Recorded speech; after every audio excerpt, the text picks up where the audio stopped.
discretion is advised. Hello everyone, welcome back to Fat Naster Run-Throughs, and we are still trudging on through this top 100. Are you having fun? I am. I am having fun too. This is a blast. I haven't done a top 10 in a while, but you're getting 10 of those right now. We are now doing 40 through 31, narrowing down. Dude, I'm excited to get to the top 10. Yeah. Like, I'm very excited. It's changing. It's just constantly changing with newer games. All right, I'll start this one. Okay. My number 40 is a game that is actually very popular at one point, died off, and then they're about to release an expansion, which are very much needed, and that is Cry Havoc. Cry Havoc is a brilliant area control game that the best part of this game is the different factions, like how every faction feels different, and not just in abilities, but in the things they can build, and they play different too, but they also feel balanced. Right. So Cry Havoc, the theme is three factions are invading a planet that is overrun by another faction in a 4-player game. And you're trying to get the resources, which are these gems. And the more gems you have in areas, the more points you get. And so the machines are one faction. They're all about just a shit ton of technologies. And then killing people with these technologies. You have the humans, which are all about just kind of spreading out. And, you know, their abilities and their technologies they build is kind of like replacement. So you don't have to be there. They kind of defend that area for you. And then you have the, I think Pilgrims, the blue faction. And they're all about actually just generating gems. So they don't want to fight. They just want to hole up and just, you know, generate these gems. And then the Trogs are pretty much just to defend the planet. I actually like this game better as a 3-player game. I don't really care. I've played it as 4, and I don't, because the Trog player, his whole sole purpose is he's the only one getting attacked, because otherwise he'll lose. And so I don't like that. Like, there's really no interaction between the other factions in a 3-player game, or in a 4-player game. But this one is just so smart with the different factions, and also the combat is really, really cool. Have you played Cry Havoc? Once. Okay. So the combat is actually really, it has basically 3 things you can do. You can kill someone, you can take over the area, or you can capture them, and capturing other players' miniatures are points.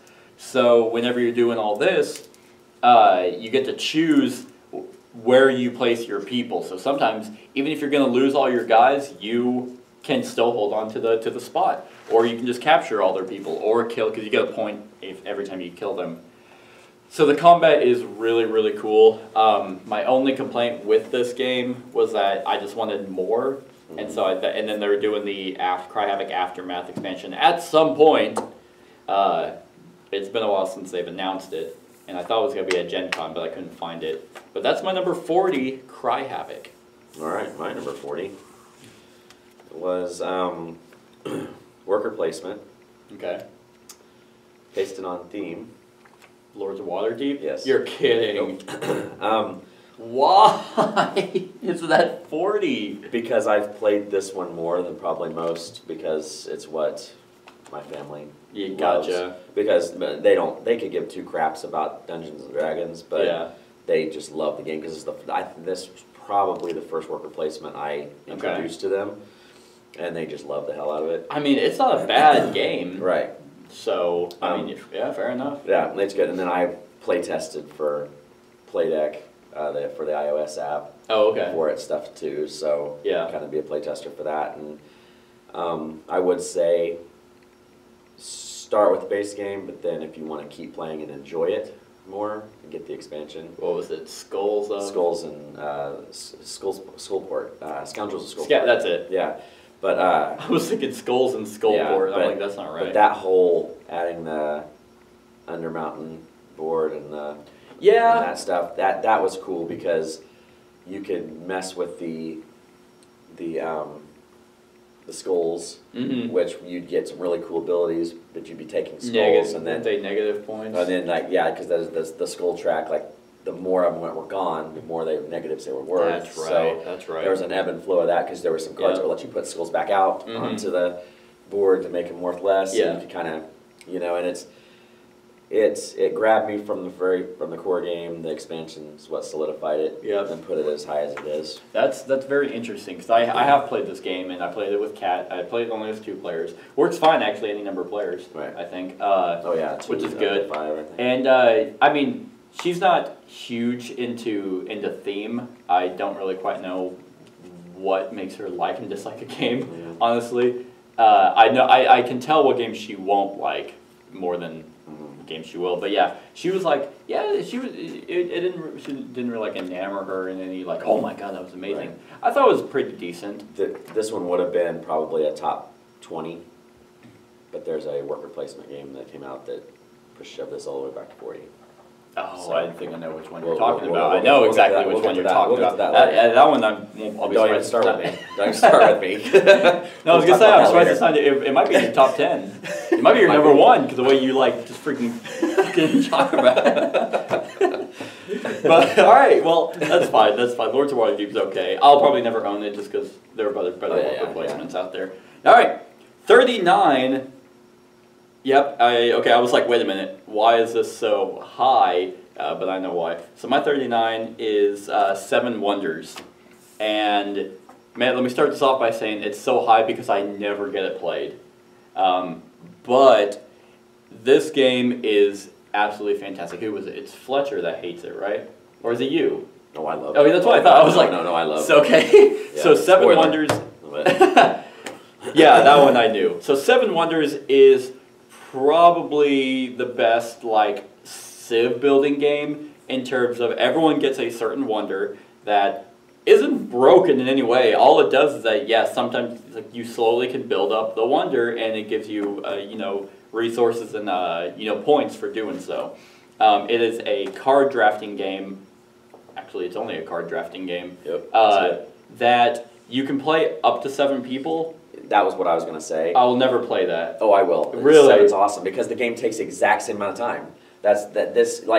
If you sit there and you think about it, because the group that I have, we struggle finding games because we get 6, 7 people in there, and we're like, what games? And, Right. 7 Wonders will play the same amount of time if you're playing 2 players or Wow. 7 players because everybody's just drawing a card, playing it. I guess that's true. Pass it, draw it, play it. Yeah. I mean, the player count, that's the strength, and then you're only dealing with the person to your left and right. See, that's why I don't like it at 7 because I don't give a shit what the other 4. Well, but you would. I mean, I think the theme of that. You don't really. No, you don't. Okay. But the theme of it is your neighbors are who you would battle with. The other people could be on the other side of the world. With. Yeah. You know, so it's like you're only trading with your neighbors. You're only Right. battling with people close to you. Right. You know, And seven, see, that's playing the with thing. 7's a blast. This is the brilliant part about it is that all you do is build up. Like, yeah, you can build military, but you're not destroying people's cards. You're not destroying anything. All they do is that you give one negative point out to each person while they get 50 for winning if they have the highest military. So you want to delve a little bit into everything, but the awesome part, like you kind of touched on, was that, oh, hey, I don't have paper, but I really need paper. Okay, hey, I'm just going to give you a gold to use your paper. And they can't say no. Right. They can't be like, no, fuck you. Yep. No, it's just, hey, I'm going to get your resources. We kind of share with each other, and then I can build what I want. It's fantastic. Completely blows 7 Wonders Duel out of the water. I don't like 7 Wonders Duel because you can't hose anyone by discarding a card. I mean, you can, but they don't know. Right. Have you played Pantheon yet, though? No, I This haven't. discussion. No, You need to play and I don't Pantheon care. before you make that conscious An deal. expansion shouldn't fix the game. It's not fixing the game, it's fixing the people you play with. Oh, okay, fair enough. Because if you just have somebody that's discarding, you could be an asshole getting rid of cards, and that's, they can't do that when okay, fair enough. But so 7 Wonders is brilliant. Multiple areas of strategy you can go for. All the expansions do is just add more, and the expansions now also not as intuitive because this is an icon heavy game with it does have player aids, but it's one of those things where it's like just one. Yeah. So everyone's trying to like hoard, especially if they're new. So the leaders add leaders that you draft as well, and you can play them at any. Before their normal deal, you draft the leaders. And so those can benefit you. Then there's also the cities. With cities, which add like the black cards. Well, actually, guilds. They both add the black. It adds like the more black, guilds, more guilds and more stuff. And so like black market and a bunch of other black cards that are just kind of like really shady, but they do really cool things. Yeah.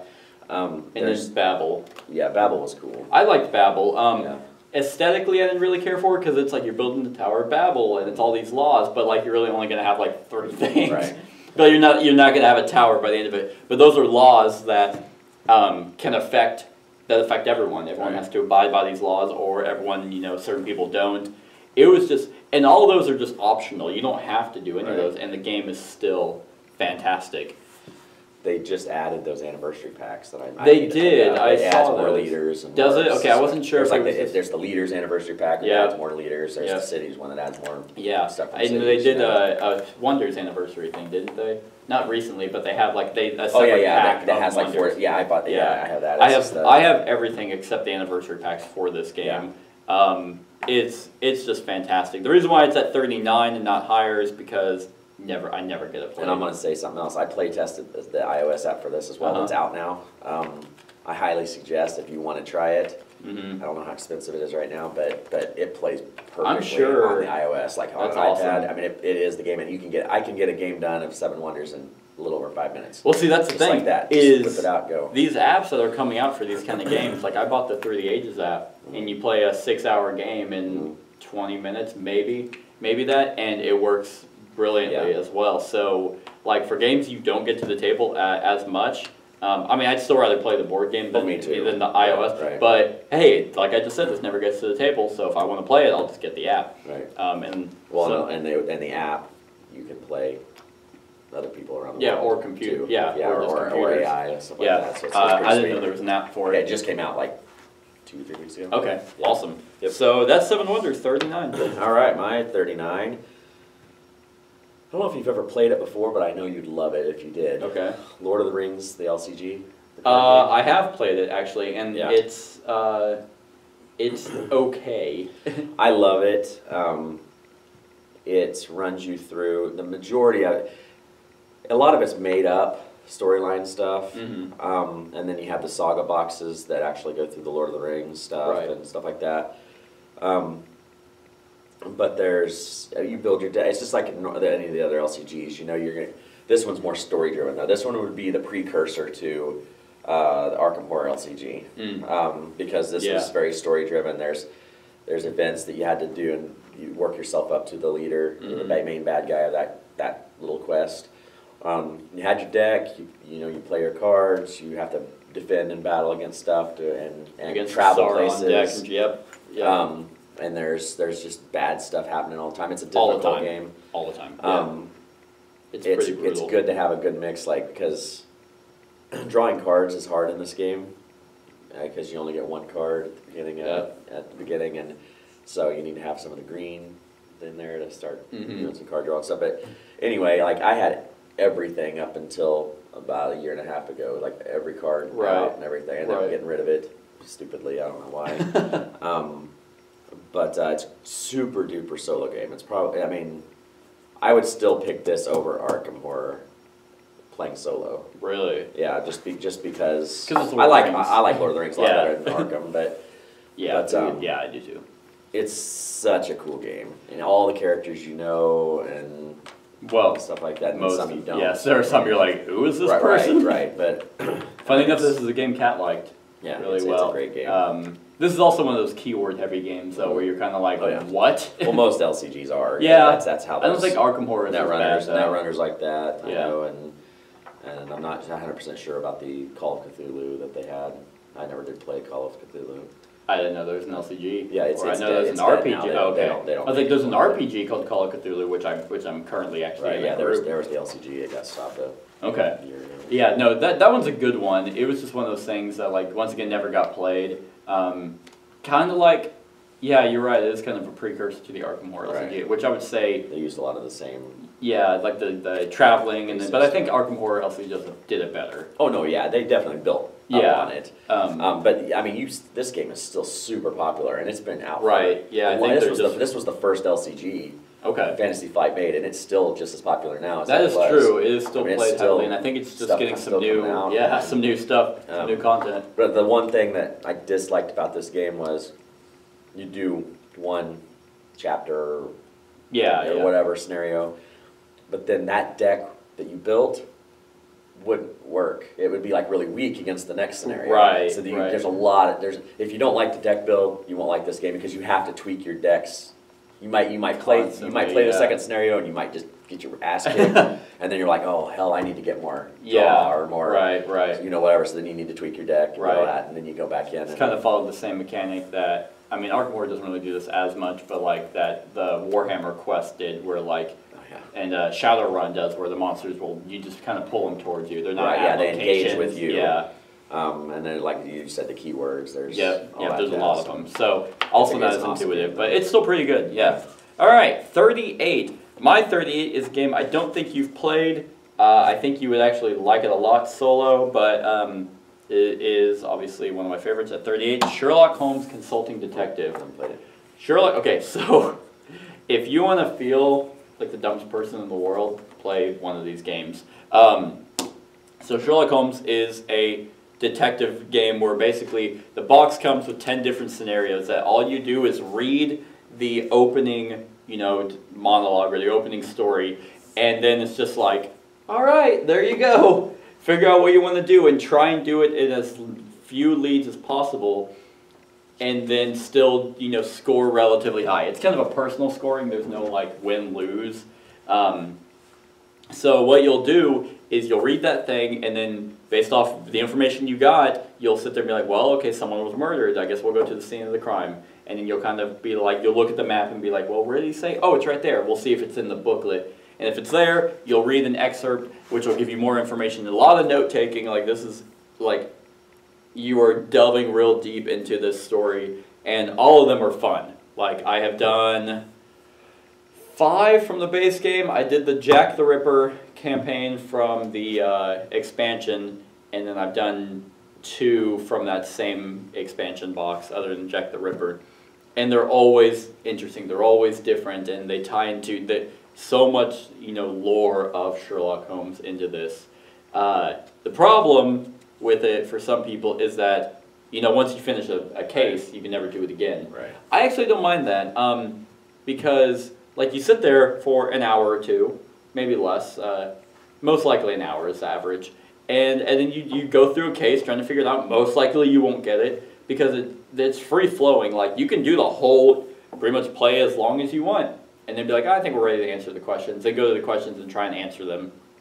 But if you did, like, 15 leads, and Sherlock did it in 5, you did 10 leads over, and for each lead you did over is minus 5 points, 5 or 10 points. So he always gets 100, so you're trying to, do 100 or better.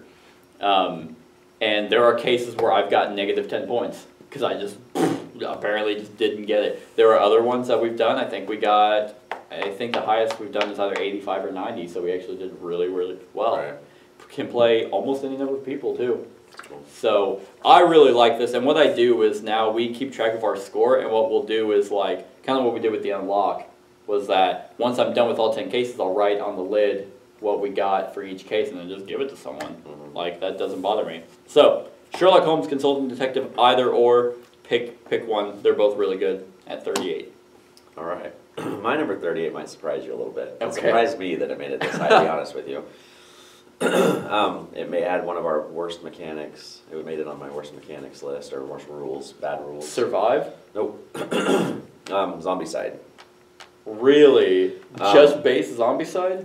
Or Black Plague? Oh, I've never played Black Plague. Oh. So yeah, just regular. Oh my God. Why? And because when you house rule the group shooting rule, where you hit the survivors first. Zombie or my friend. When you house ruled the way that I did on that, it's just stupid fun. I mean, my family loves that game. Wow. It's really fiddly. It's super fiddly. Yeah. And stuff, but it's just a blast. I mean, running around, just mowing down, hopping in the car, running them over. There's just all kinds of cool stuff to do with it. Right. We're a zombie family. We like zombies. You guys like zombies? So yeah. But I need to get Black Plague at some point. But yeah, I have Black Plague. Still haven't played it, but basically, if you guys like that, there's no way you guys wouldn't like. Oh yeah, for sure. I Black know. Plague. Well, and I have Massive Darkness now, and I was like, so maybe I need to try to find Massive Darkness Kickstarter, and then get the crossover deal. But I was like, I want to make sure I like Massive Darkness first. Right. But yeah, I mean, I bought big into all the Zombicide Kickstarters up until Black Plague. Yeah. But I had so much crap, and the Rue Morgue and those things started getting and the prison.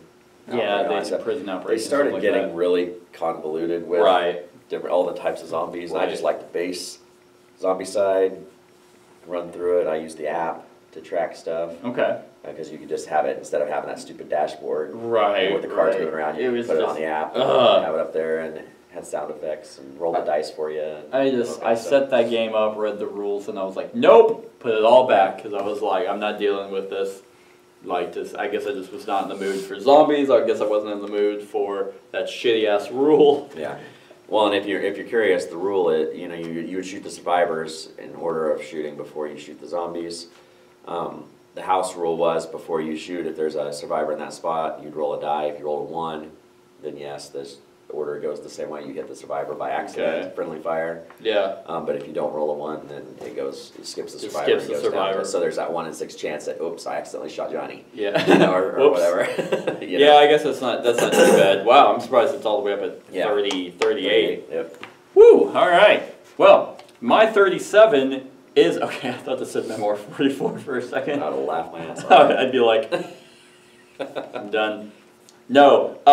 So my number 37, which actually may surprise you, that's actually this high. Yep. Like, is Mansions of Madness 2nd Edition.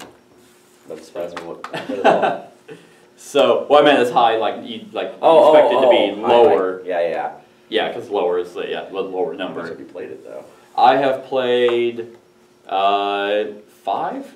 Because I just played the newest. I just got the newest expansion for it. Streets of Arkham, and I did that one. Did the hardest, the level 5, the difficulty 5 one, and we're just like, what?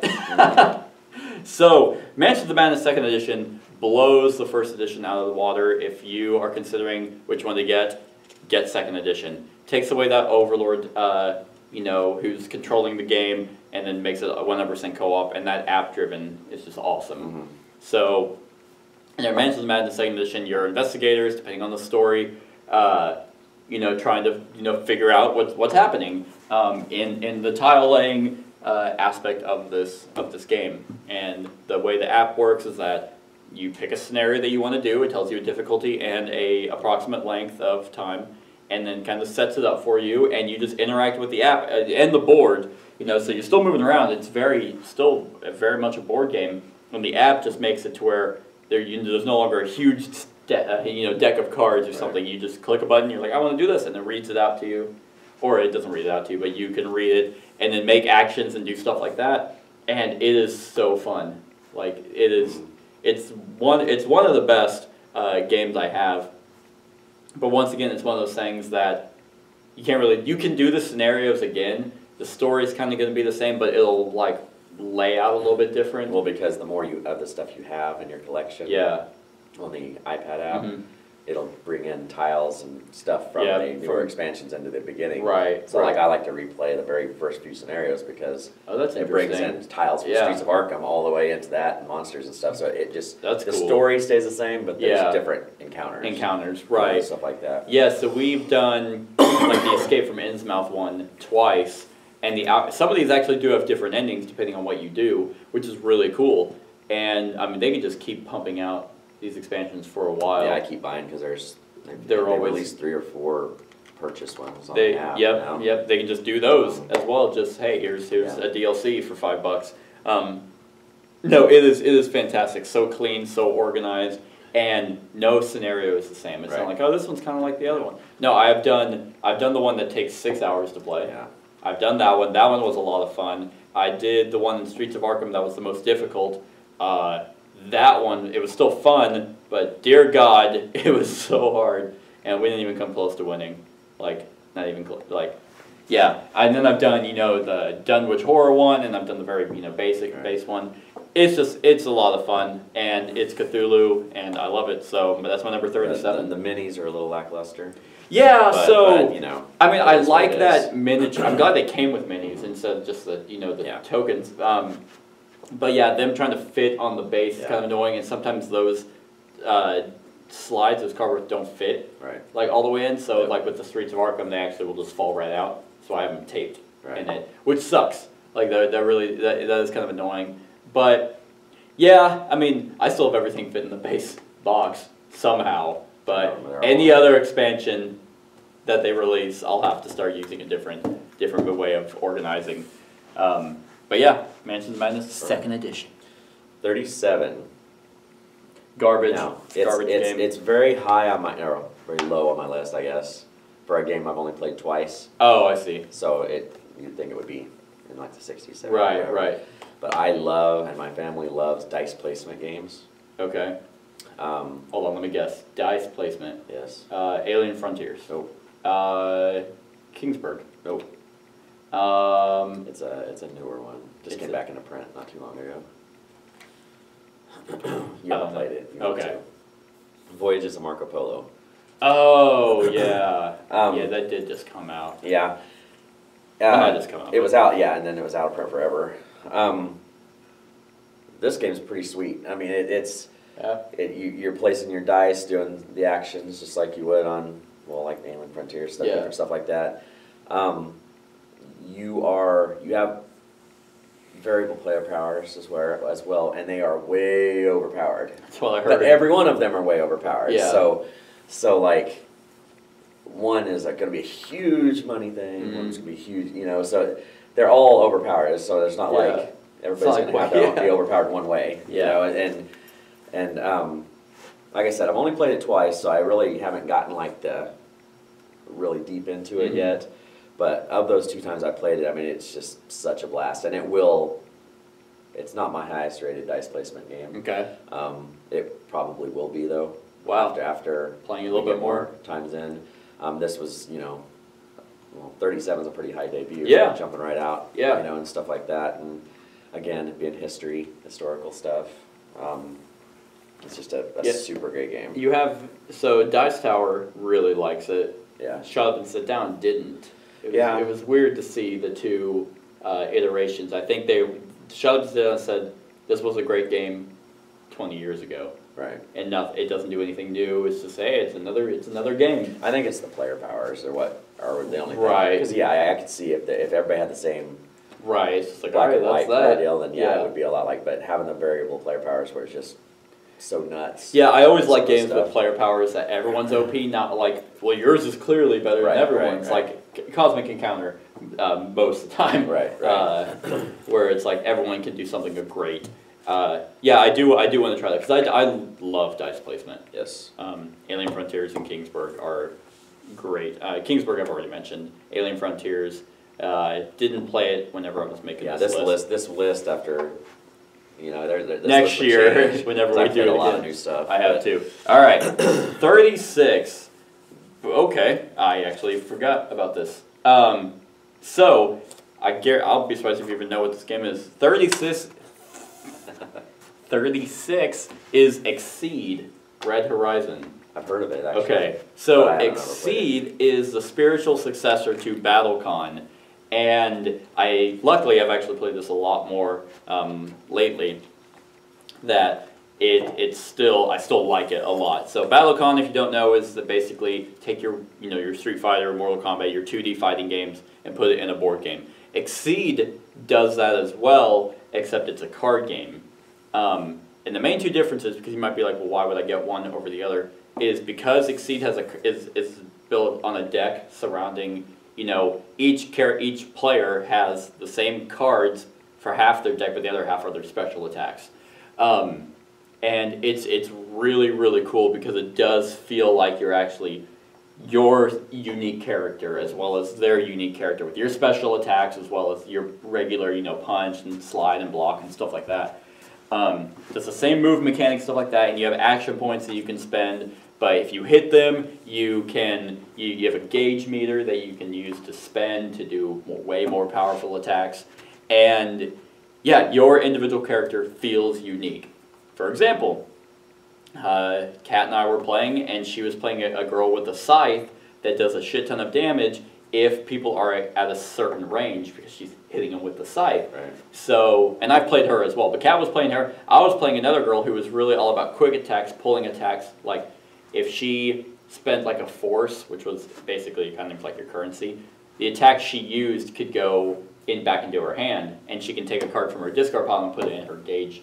So she was all about like being able to constantly do the same attack over and over. Street Fighter. Yeah, pretty much, just like up in the corner, just like crouched. Just that was pretty much what she was. The problem that you can get with this game, which happened to Kat, because at some point, because she was just learning the game, and also it's simpler to learn than Pixel Tactics, for example, and I think also a little bit simpler than BattleCon. But I was like, all right, well, let me see your hand, because maybe you're just not seeing. I was going to show her. No, your hand, you can get hosed with certain cards because it is a deck. But so I was trying to work with both characters and then seeing which one I liked. Then I played again, and I played the Scythe chick, and I happened to get the cards that she needed to get, and she does a lot of damage, like hitting them with the Scythe, just keep them at a certain range. They have 4 versions out. That one thing I hate about Level 99 is their production is like the way that they release their games. Like all they come are in just boxes, like long, thin boxes that once you pull the cards out and organize them, you can't really put them back in. Right. So I have them basically card sleeved and rubber banded to keep them together. Because also they came with, which is nice to look at, the holographic cards. But if you know anything about holographic cards, they just bow. Right. And they bend automatically. So I'm like, well, these are annoying. So I got all of this after demoing it at Gen Con, bought it all. They also had like 3 others, like the special kind of players that you could play as. And it's a lot of fun. So that's Exceed 36. All right, my 36. I don't think you've played before. You've played a game it's based on, though. Oh, okay. It's based on Imperial Settlers. Oh, dang it! I know what, I know. 51st State That's it, Master yep. Set. Yeah. Yeah. If you played Imperial Settlers, this is the post-apocalyptic version of it. It's not identical. There's tweaks and differences, but for the most part, it's the same thing. Yeah. You're going to have your village. You're going to put, stuff on each side, and you can flip cards upside down and get resources by putting it kind of like making deals. Yeah. Just like on Imperial Settlers. And it only has 1 expansion out right now, but there's to me there's a little more player interaction in this. You think? I haven't played it. But Yeah, I mean, because you actually can mess with other people's. you can do that in Imperial Settlers. Oh, I know you can what do they call it? Raise, but I'm talking like take resources. And You stuff. can do that in expansions. Right. Imperial Settlers, But, yeah. So, and this is based on because 51st State, and then there was like New Era and Convoyers. I can't remember, but they'd been out for a while, and then they redid it and put them all the important cards and everything into this master set. Okay. And made it a little easier to get into and a little, because it was a little different of a game back then. Right. This is where they turned it more into the Imperial Settlers. Okay. Type stuff. Yeah. Have you mentioned Imperial Settlers? No. On your list? No, Okay. not yet. But I hope they keep making expansions for this, like they have been Imperial Settlers. When was the last time they released an expansion for it? Scavengers came out 6 months ago. Oh, okay. Something like that, maybe, give or take. And it's like I would call it kind of like the same kind of expansion, like the Let's Be Friends and stuff. For Oh, Imperial those Settlers, small the box. small box. Yeah, okay. So I'm kind of hoping they bring. Like and I've seen when I was doing my searching for our other list of stuff that was supposed to come out in 2017. Oh yeah. There was a few of them mentioned of other clans and stuff. So I'm Yeah. hoping maybe their plans are, and I hope they continue to do it. They might just keep pumping out Imperial Settler stuff because Yeah, that I seems know. to be easier. But- You just can pick a race. Yeah, resource management. You're building kind of your civilization, I guess, post-apocalyptic civilization. You can mess with your people. Do you like this or Imperial Settlers? I've heard it's best as a 2-player game because you're only worrying about you, and because there's not that much player interaction anyway. Yeah. It's you and your opponent. You're only worried about kind of what Alien Artifacts. What I heard is that you kind of really just only care about you want to play it as 2, Right. because it's hey, I can focus on what you're doing and kind of what I'm doing, but there's not enough going around that merits focusing on other people and trying to screw over other people. I don't dislike these games at 2 players. Okay. but it's very easy to run away. Okay. I know we're talking about Switch for State, but on Imperial Settlers, I played a 2-player game once. I was the Romans, and I can't remember what he was, but I just happened to get the right card engine, and I mean I just had so much damn gold every turn. I mean I could do anything I wanted. Okay. I was just buying points. I ended up almost lapping him. Oh my god. Deal, and it was like, so when you have 3 people, if somebody's that powerful, they can start raising your stuff and doing stuff. So I mean, it's fun with all that stuff. But, but there is that chance of the perfect card lineup that it could be. Right. Okay. And this is a lot like, I mean, this is Imperial Settlers. I mean, it's just like because there's some few differences. And I don't know if it's in 51st State, but like I couldn't merit buying that one when I had Imperial Settlers and all the stuff for it. So it's like I like post-apocalyptic stuff. Yeah, and exactly. This can be played solo, just like Imperial Settlers can. Oh, it can. Yeah, I haven't tried it yet. Yeah, so Imperial Settlers. If you haven't played that solo, it's pretty good. Is it? Yeah, I'll have to try it. You take on them. I need to make a list of all games. Board. Oh, that's you're right. Trying to do the best. Get the most points. That's right. I mean, it's a point thing. I need to make a list of every game I have that can be played solo and test them out. But okay. Yep. So 35. Not this one in particular. But this one should be way higher on your actual list. My number 35 is Lovecraft Letter. Lovecraft Letter. Yep. Love Letter, but Lovecraft. Yeah. So I like Love Letter, the base better. Yeah, so I played Love Letter. One of the best gateway games out there for like $10, and it comes in that little red sack. I got mine in a box. His was in a box. Yes. But for $10, you can get it in a sack. Yes. That I have played this game a lot. Love Letter and Lovecraft Letter. So this Lovecraft Letter came out not too long ago, and just it's so great. Still has the same core mechanics of Love Letter. You have with a little bit more cards, but they were able to make it feel different. Like I think you can merit having both. I think you could have Love Letter and this one. But they changed this enough, and the production value was awesome for Lovecraft Letter, that this one blows out of the water, because I love anything Cthulhu, and except Elder Sign. But so what you do in Love Letter is you have one card in your hand, and out of 9, 8, because 8, and this one is Cthulhu. In regular Love Letter is the princess. But anyway, and they each have an ability, and there's a certain number of each card in the deck. On your turn, you just draw a card, and you play one of them, and the one you play allows you to do that ability.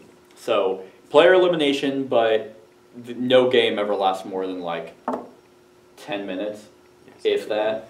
And so the game will cycle. What Lovecraft Letter does... That one takes longer than regular Love Letter. Yes, it does. I mean, not that... so what they did in this one is that you have these poker chips, which the game comes with, that are really, really nice, that have a sanity side and a insanity side. And the way you win is so some of these cards now have dual abilities, so if you play it and it has a insanity effect, then you are now insane, which means that if you happen to win, you get a poker chip with the insanity side on it. If you get 3 of those, you win. If you end up being able to play cards that don't have any insanity effects, and you win, you get the sanity side, and you only need 2 of those. So the last time I played this, everyone had 2 insanity and 1 sane. So it was like everyone was like the next person who won was gonna win, and it does it so well. Like there's such a balance to this game, and it's so much fun. Like either or, honestly, but because it's just like guards in the regular one, or in this one was investigators, where all you do is you look at someone and you pick a number, and if they happen, or a name, and if they have it, they're out. That's just that. Others, you can trade hands, so now you know something, you know what's in their hand, which means you can later on try and guess it, or you can battle, like to compare numbers, or no, it's numbers in both, and whoever has the higher number stays in the game, and the other person's knocked out. And slowly over time, you start realizing who has what.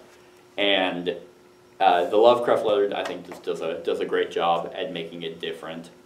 with the insanity effects as well. So that's my number 35. My 35, you may have mentioned it already, I can't remember. Defenders of the Realm. I did, yep. I thought you had. Fantasy, can be played solo. Oh, wow, okay. Because it's co-op, any co-op game can. Right. It's, I know, people call it the fantasy pandemic. Right. And you know my opinion about pandemic. Right. But I don't, it's different. Because it is, yes. To me, it's more of a, the only thing that's pandemic-y about this, to me, is the burst effects. Because it's a castle defense type thing too, because they're all marching towards the middle, whatever, I can't remember what it was called, and you're trying to hold them back or take them out before they get there. So, and that's the part I enjoy about the game. Is and the heroes are just, some of them are just berserk on power. I mean, you know, and it's a challenging game. Mm-hmm. It becomes near impossible when you throw in the dragon expansion. Yeah, no, they did a really cool thing because, like, the dragons, or the enemies, I think, is like a goblin king and then a dragon and stuff, like, they have, like, powers as well, and, like, a life. So you have to, like, go seek them out as well to fight them and battle them, and help you have, I think, cards or dice, or I think it's both, actually, to try and whittle them down and kill them. Because I think if you kill all of them in just the base game, you win. And then they added, way more expansion. Some of them were just like aesthetics, like instead of having the mini quest cards, you have bigger decks. And then the dragon expansion. Have you played like the battlegrounds one, the skirmish one? I didn't even. I had it, and then I was like, I don't want to do this. I will say, this one's not on my list anywhere, but Defenders of the Last Stand. Did you ever play that one? No, I didn't. It was like a Mad Maxy kind of version of this. Mad Max, not Mad Maxy. But what I wish they would what I wish they would do is, because it had more storytelling in it, which automatically put it almost. I mean, I almost would pick it above this. I don't know. I like the fantasy theme fits that stuff better. But it had story elements. Oh, that would be cool. So I really wish they would almost redo. I wish they would remake it. Redo it, add those story elements that they learned how to do in Defenders of the Last Stand, put it in this, and it would just... Oh, that would be awesome. Yeah, they do need to streamline it a little bit better. Because this one's kind of a game that's kind of hard to get to the table as well, because it is a little convoluted. I always played it solo. There you go. For the most part. Awesome. 35, huh? That's interesting. Mine was like 70 or 80. Yeah, this was one of the first games I had. I actually played this before pandemic. Okay. So, you know. All right. 34. My 34 is, this was actually John's number 1 for best 2-player game, is Stronghold 2nd Edition. Don't know when that undead version is coming out, if ever. So Stronghold, you were talking about tower defense. That is this. Battle of Helm's Deep, this. It is, oh man, this is such a strategy-heavy game. There is no luck. The only luck aspect is if you're the attacker and the cubes you're drawing out of the bag. That's your only version of luck in this game. Everything is so, oh man, integrated in strategy and tactics that I love. And either or, it's not like one of those games where one side is clearly, gonna win all the time. I think this game is very much balanced, because it does that mechanic where the more the attacker wants to do, the more he's allowing the defender to do. And the theme is that, the castle's being overrun, the people defending are only short, they have like 35 people or something, that when they die, they can get wounded, you can heal them and bring them back for actions, but if they die, they're out, so they're slowly dwindling in people, whereas the attacker just has an unlimited amount. But if the defender can hold out for 7 rounds, then they win. And so it becomes this tension-filled game as the timer slowly goes down and the attacker's kind of becoming hasty, just quickly trying to do things and then miss. So the defenders have, a bunch of they can send people over to sabotage, the trebuchets and the catapults and all that, whereas the defenders can or the attackers can send in infiltrators to screw things over, or they have spells, and they have a board of things that they can do, their actions, and they kind of just go down this list, kind of like level 7, where it's like, oh, I'm kind of going to do this, and they can swap that out for whatever, as long as it's not working. Then you have, like, the attackers have trebuchets and catapults that have a deck of miss and hit cards, and the misses, yeah, they miss, but they get removed from the deck, so they're kind of tweaking their contraptions to be able to make it way more accurate. I have played this game multiple times, and actually I have never lost at this game, and I have played both sides. Right. Because the way the attackers win is if they breach the walls. So I've actually, one of the times I played was I was able to actually send like bombers up, blow up a wall, then move in, and then I won. It was like almost a last minute effect. I was like, if this doesn't work, I'm gonna lose. I've never played 2nd edition. I played 1st edition. Yeah, so they changed it a lot with 1st edition. 1st edition, like the attackers actually had a battering ram, and they had a few other things. They removed the battering ram. That's actually one of the only big differences I know. Is it still cubes? Yes. The bad guys. Yes, still cubes, like mini, Yeah, tiny ones. cubes, or you're just like, eh. Yeah, it'd be cool if they were minis, but the way the game works is like you don't really need them. They're expensive as hell. So this game is just so thematic. I absolutely love it. So Stronghold 2nd edition, 34. All right, this game I know you've played. Cool. And it would be a lot lower. I don't know how it works anymore. This would have been a top 20 game. Okay. But I just can't get it to the table. Gotcha. Because of the theme and because of not having the people that want to play it. And it's Game of Thrones, the board game. Oh, the 2nd edition, yeah. Yes. That is not on my list. Love that game. It's so good. I've only lost once. I've probably played it 10, 11 times. Who's your favorite faction? I'm always Stark. You're stupid. Well, and the one time I lost, I was playing a 3-player game. Okay. And so you have Baratheon, Starks, and Lannisters. Yes, and the person playing Baratheon and me had an agreement that we were going to bottleneck and come up and kill the Lannisters and make them weak. Well, about the time I got into formation, Baratheons decided they were going to take me on, and then they both turned on me. So I don't know what the hell they did, but that was the most miserable experience of that because I was just like, I was just so pissed. Oh man, you're. Because I was like, yes, we're gonna kill him, and then it was like a red wedding all over again. but anyway, it's a freaking awesome game. I never did play the 1st edition to know how it changed. I never did either. But have you played it with 6? I have not played it with 6. I played it with 5. Okay. And I haven't yet. The game takes a very long time. I mean, especially when you get that 5-player or whatever. 5 or 6, yeah. But it's worth all the time you put into it. Yep. Because it's all man. There's no luck. No, there isn't. You have your cards in your hand that have attack power. I love power. that combat. There's your tokens that give you tell you your orders, and and that's that. You can look at the board and be like, he's most likely gonna do that token there, and you can come up with alliances and be like, hey, dude, I will not attack you. Just don't attack me. And you can hold it or you cannot. The combat I love. It's like card driven, where you can just be like. Oh, what do you have discard? Oh, you discarded Eddard? Okay. Because it's open. The discard pile is free to. Yeah. So it's because Eddard Stark has like 3 swords or something. And like my friend, he really likes this game, but he doesn't like the fact that you don't kill people. Yeah. Like, I mean, you do if you happen to play a card with swords, but if you don't, then they just run away. And he's like, so he feels like that no one ever really gets weak. Well, don't they lose I think they just lose a meeple though, don't they? Like if they're set with 2, don't they lose 1 and fall back? I don't think so. I think they only die. I'm not.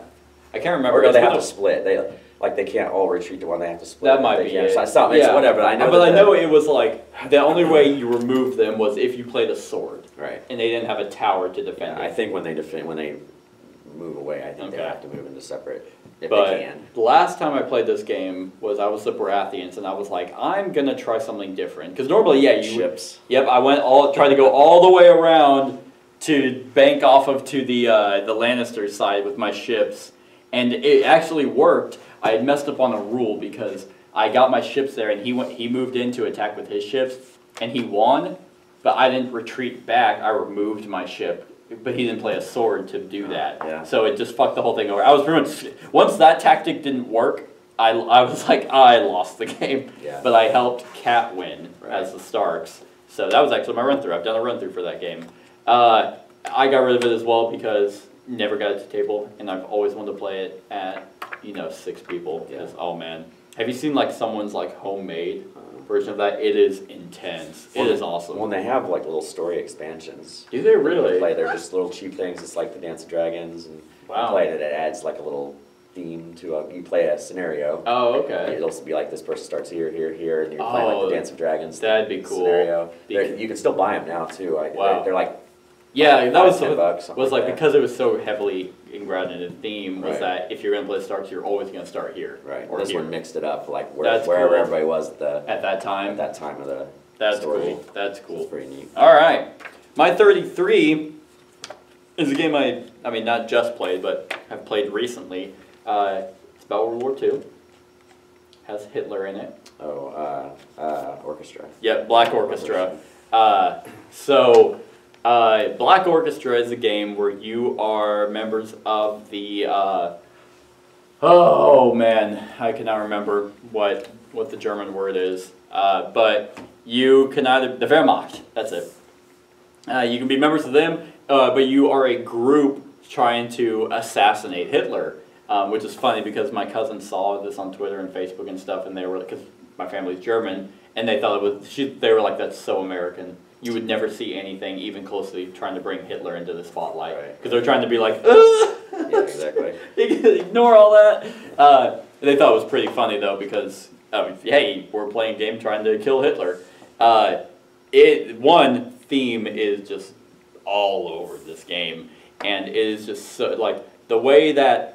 Hitler and his people move around the board, and they have, negative attributes if you happen to be in there with them when they start, and like you have to try and position them, to try and assassinate Hitler. So you have these, plot cards that you need certain things. You'll get to roll dice, but if you have this item, or if he's in this area, or if you're this type of person, you get extra dice, and you need certain results to be able to overthrow his political power. If he's really high, you're going to need almost a perfect roll, or you need to do certain things to knock it down. And he needs to be in the right spot for you to be able to do it. Man, so many failed fucking, plots where you're just like, okay, this is our chance right here. If we don't do it, we are going to lose. And then, like, either it works or it doesn't.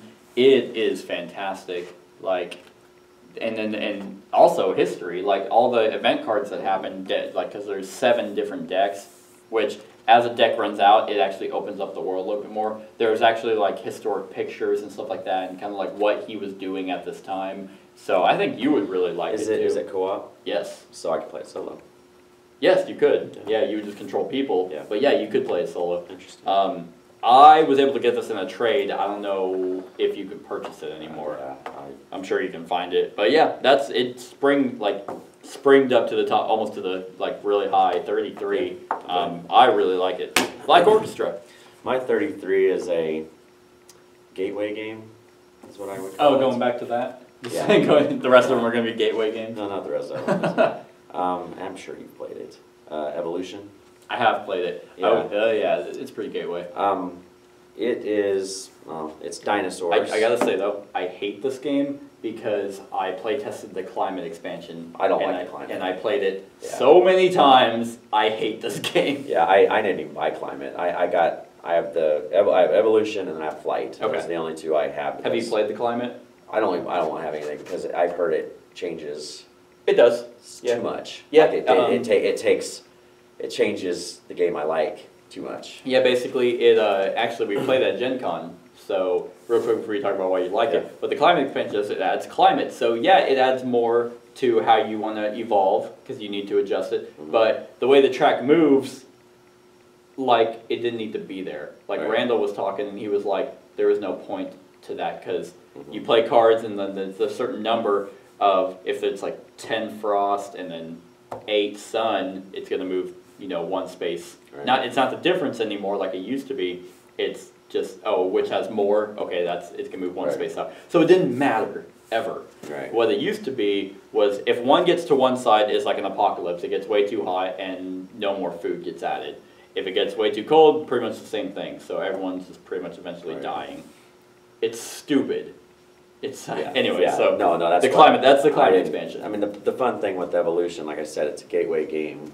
So you're coming up with your own creature. It's a heathenistic game. Yeah, and you can life choose. Organic creation. Yeah, and there's all these trait cards that you have, and you can choose to be herbivore. I mean, all these traits, flying, and then the flying deal, climbing. You can have.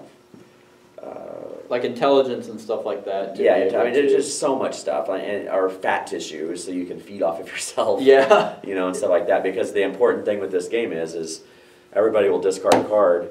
At the beginning, you flip it over, and there's a little leaf icon, and that much food gets added to the watering hole, and then you do your stuff, and then you feed. And if you can't feed your things, then you lose population. Carnivores have to eat other people, but you can create your own ring. You can create your own herbivore that your carnivore will feed off of. I've done that before. I never really. My thing is I always protect myself as an herbivore until the very end, and then I'll change to a deal. Oh, really? Once everybody's really kind of up there, and I've got my guy big. Like a lot of people try too soon to go carnivore, and then they die, and then it's not a strong winning condition unless you kind of do. People aren't getting the cards they need, stuff like that. Right.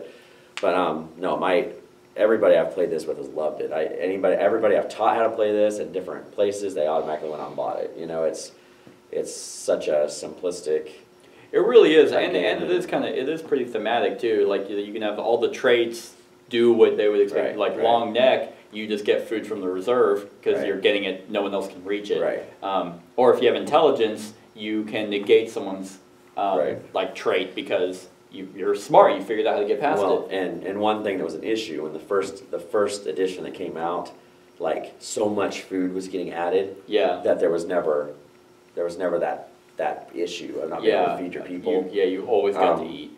But when they came out with when they were kickstarting the Flight expansion, they came out with the second edition base set as well. So I got the replacement cards and all that stuff. And what they did is they tweaked all those food icons, made them lower. So now the food is actually a little more. And that's why the Flight expansion is needed, because you want to fly, because that's a whole separate food source that you want to go. So it tweaked it and made it where that's more of a strategy, and that actually made the carnivore a little more important, because if there's not as much food there, you might want to flip the carnivore and start eating, So the Flight expansion was awesome, but stay away from the climate. Just get Evolution Flight, you're good. Do want to do a huge shout out to the art though. Oh, I really like the art. The lady that does the art is unbelievable. Yeah, I mean, you can buy prints from it. I can't remember what her name is, but if you go to North Star Games, is the publisher. You can find out the artist, and she sells the prints for that game. Oh, okay, that's awesome. It's just awesome. Yeah, it's all painted, nice. Yep,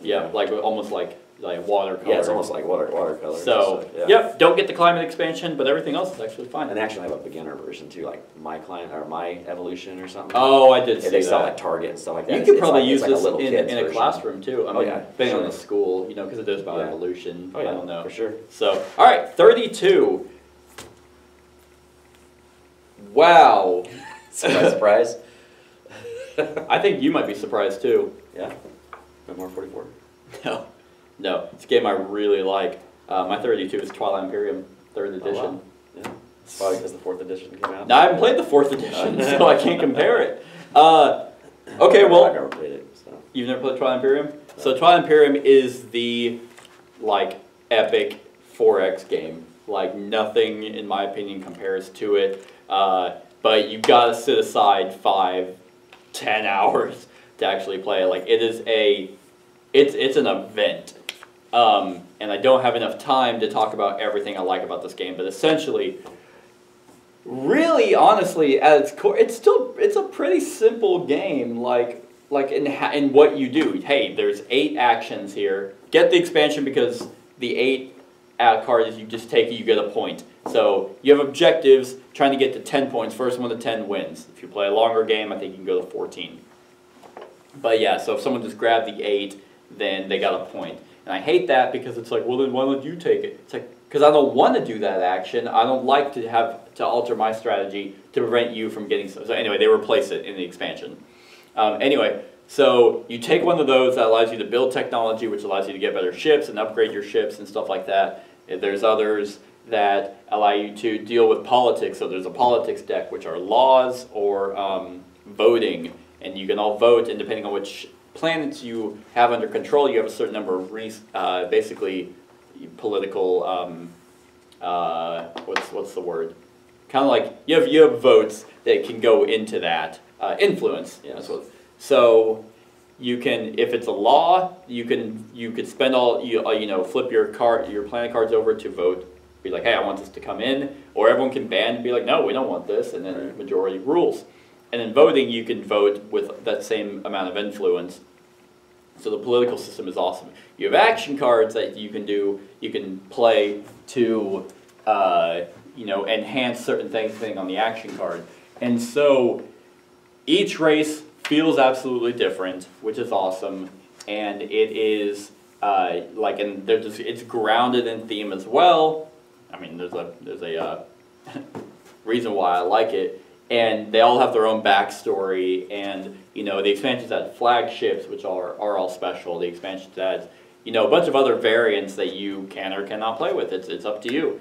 And the reason why I think it's so high is because I think it's been like a year or two since I've played it. I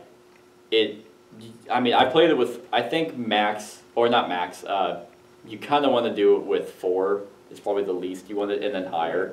It can go up to 8, and it never gets to hit, which is why I haven't bought 4th edition, because I'm like, I've heard it's a little faster. Really? I mean, I don't know that for a fact. That's what I know. It's more streamlined. So I will get it because I know they're going to release expansions for it. Right. And it looks better, and it's streamlined, and it does the politics system a little better, because the only time you ever, I think if I'm not mistaken, the only time you do politics or stuff is if you're on Mechatol Rex, which makes sense because that's the capital planet of the galaxy. So it's not like just weird things are happening and politics is still going on. Or you only get a point for holding it and stuff like that. So it makes kind of like that draw where people can't just recluse themselves. Right. But yeah, so you have objectives. One, slowly over time, objective cards will get revealed, and sometimes you may just be like, oh, I already have that, and get a point. And you also have secret objectives. So, I mean, I can keep going on and on, but I'm not gonna. So Twilight Imperium 3rd edition is my 32. If I played it more easily, like top 5. My 32, I know it's on your top 100. It's either been said or will be said. Dead of Winter. I can't remember. I can't remember. I think I threw that game away. No, I'm kidding. Like I said earlier, I like my family and stuff like zombies 32 stuff. I figured that'd be higher. It's just because I didn't care for the long night or the last night. Oh, I like the long night a lot, actually. They just did nothing with warring colonies. Yeah. It's like, hey, if you have 8 people. Yeah, exactly. I didn't get it. I really enjoy it because having the possibility of the traitor, and it's a game that is like, hey, there's zombies here, but they're not really that big of an issue. It's like The Walking Dead. It really is. It's like, hey, everyone else. The issue, but it's the other people that could be the issue. Mm-hmm. I just like the mechanisms they came up with where you can exile somebody if you think they are. There's all this majority crap. rules gets to vote. The Crossroads cards are the seller, though. Yeah, by far. That being the first game that really had that mechanic, where if somebody scratches their nose, I mean, there's all kinds of stuff. You're going to say something else. No. If someone scratches their nuts, then you play this card and it's a porno. The person to the left or right, I can't remember which way, has this Crossroads card, and if the conditions get met, then this story arc happens. And it could be if this character moves to the gas station, then this happens, or it could be something simple like that. If somebody puts their elbow on the table or something like that. I mean, there's goofy stuff like that. I love that where if people they bring out of the game the elements into the game. Yeah, like one that's like, hey, if someone yawns, it's like. So the person's just like and then you have to make the decision so that it's not just like this happens. It's like you have to. There are some though that are. There are some, but the majority of them, it's like. Yeah. Do this or this. And do you play it where everyone gets to input, or do you make it to where that person decides? I do it where that person decides. That I say that person decides. Yeah. But there's table people talk. can kind of talk so, about I mean, it. they can discuss, but then it ultimately because comes if down that to person is the trader, oh yeah, fair enough. Then they can still do something to hose people or it's not even gonna whatever, matter. You do know? you think this game, even if there's not a trader, do you think like it's too easy fully co-op? Because there's that element of it, but I've played multiple games where either the trader is really good, but most of the time you figured out there's no trader. So it's like, okay, this is really easy now. Well, A Long Night kind of had that where, like the upgrades, because you can do upgrades to your colony. In The Long Night, you can also do upgrades to, not really to the other locations, but you can have upgradable things that allow, like explosive, mines or stuff that just kill every zombie on that location. Once we figured out there was no trader, it was like, this is the easiest. I think the game though does a good job of with the number of cards they have, and with the event what do they call those, the crisis cards, the flip over. I think it's hard to figure out though that there's not a trader for sure. Because some people have to be hoarding things for their personal winning objectives. Oh, the secret objectives. They have to be putting stuff out there, or they or they don't put it out there because of their secret objectives to win. I mean, I think you throw the secret objectives in that in. There's never a way to guarantee that there's not a... that's true. Actually, there's a crossroads card where if you have the psychologist, you can look at someone's affiliation, and I was like, and if they're the trader, they get exiled. Right. And cool. So I mean, that is a possibility, but like if you think of this game in the same vein as like Shadows over Camelot, I don't. No, I don't either, but it has the same, there's a possibility of a trader. Right. I think this game does it better because of having you may not want to help the group because Right, but you're not the trader, but you're guys, so I need 18 food. It was an ingenious freaking... It is really good. I don't know where it's at, if it's even on my... It must be on my list. I'm pretty sure if you're watching the videos, you'll know because it probably already has happened. Right. All right. So that was your 32? Yes. All right, my 31... okay, so this would be higher because of the standalone expansion that came out. But my 31 is Aeon's End. Yeah. You haven't played it yet, have you? Yet. Oh yeah, it's on our list of games we need to play. Marathon day. So our marathon day, starting at 8, finishing at 8 the next day. Yep, 24 hours. So Aeon's End, I just did a run through for the War Eternal standalone expansion. That alone would bump this higher because it's aesthetically, pleasing. It's cleaner. It just looks. The game is the same. So Aeon's End is a deck building game I actually enjoy, like a lot.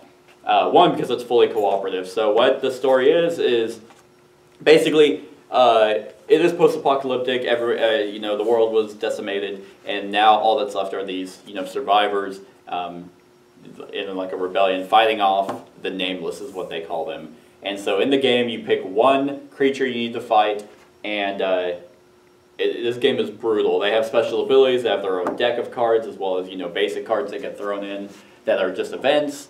And some are monsters that also have abilities. And you have your your standard deck building. You have your row of things you can buy. But what they do different with this deck building is that, one, it's still very minimal. You're not going to have this huge deck of cards. And whenever you play cards, whenever they get discarded, you put them in the order you want.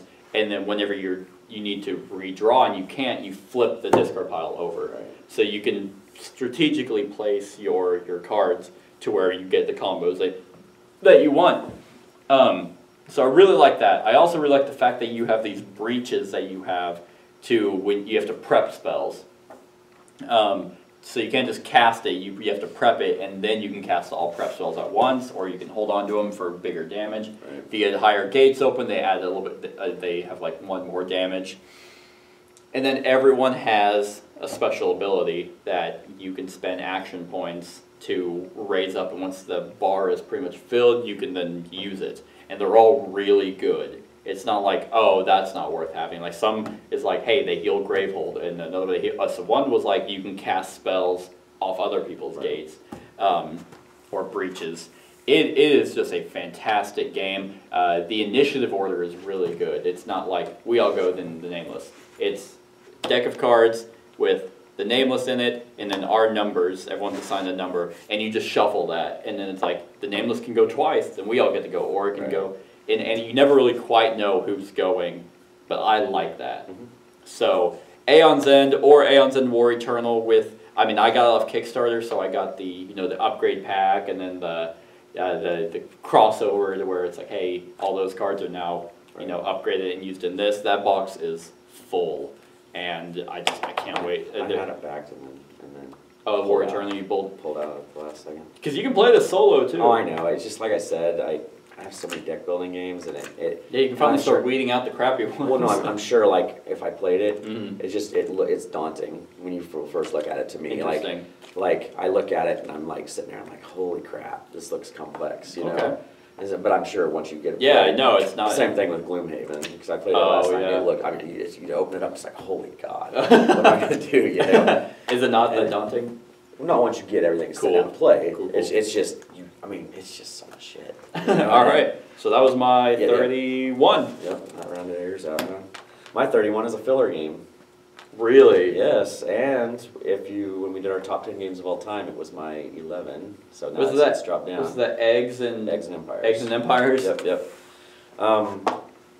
Eggs and Empires, Eagle Griffin Games. 31. It's. Have you ever played it yet? No, I haven't played it. It's so fun. It's just like, it's the greatest filler game. I mean, I know I like Love Letter and stuff like that, but this is so cool because it's you're relying on, everybody has the same deck of 10 cards, and then there's going to be eggs laid out in a row. It's got kind of a mild fantasy theme, and some of the eggs are negative points, some of them are positive points.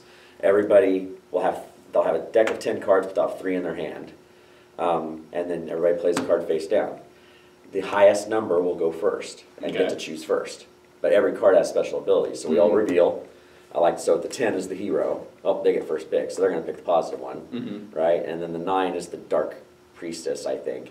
Her ability is, if somebody else played the Dark Priestess, you both cancel each other out, nobody gets an egg. Oh. The 8 is the Blacksmith. The Blacksmith's thing, if he does not get a card, he's worth negative points. Oh, wow. That round. But, and it works all the way down. Everybody has their own abilities for choosing stuff, but like a 3 would go before the 8 because I can't remember what he is, but 3 always goes before the Blacksmith. Okay. So if there's a 3 and an 8 on the deal, the 3 actually would come before the Blacksmith. You know, so you have to play with it because there could be 3 negatives out here. You know, and then there's also a Scout, which lets somebody look at the top card of the deck without showing anybody, and then it goes face down out in the middle for start at the next round. Oh, okay. So they know if it's good or bad. Nobody else does. Wow. So then there's those chances, you know. And then you play 3 or 4 rounds. Can't remember, 3 or 4. I think it's 3. Of going through your 10-card deck and calculating all the points for your eggs and reshuffling the deck and playing out. And then the winner is who it is. I mean, awesome. But it's such a that does sound such a fun game. Yeah. I mean, you know, it's because you're trying to okay, is he going to play the 8 or whatever, and you know, and it's like you can't play 9s at the same time, so you have to go out, you know. Right. The 7 is the mage. She has the option not to take a negative card. Okay. So if there's this negative out there, she's like, no, I'm not going to take one. And so the next person would have to take one, you know, and stuff like that. So it's kind of like, okay. Yeah. It's super simple. Like I've shown this to so many people. Right. And there's a little expansion out that adds a little set collection. So if you get, there's these special eggs that if you get 2 of them or 2 or 3 of them, they're worth negative points. But if you get the 4th, then they're all worth. So it's kind of pushing your luck. Like if you get the 4th one, then they're worth. Can you still get this game? Oh yeah. It's cool. It's only like $7. Nice. $7, and the expansion's like 3. Cool. But yeah, it's a freaking blast. It's a great game. Awesome. Let's see why it's so high. Yep. All right, everyone. That was 40 through 31. I still hope you're enjoying. We are now slowly getting to the top 10. Like, comment, share, and subscribe, and have a wonderful whatever time of day it is for you. Hey everyone, thank you for watching, and I really hope that you enjoyed the video. If you want to support us, you can go ahead and click that link to go to my Patreon account. If you have any suggestions, you can go ahead and click the link in the show notes below to go to my Board Game Geek list. Other than that, like, comment, share, and subscribe, and have a wonderful whatever time of day it is for you.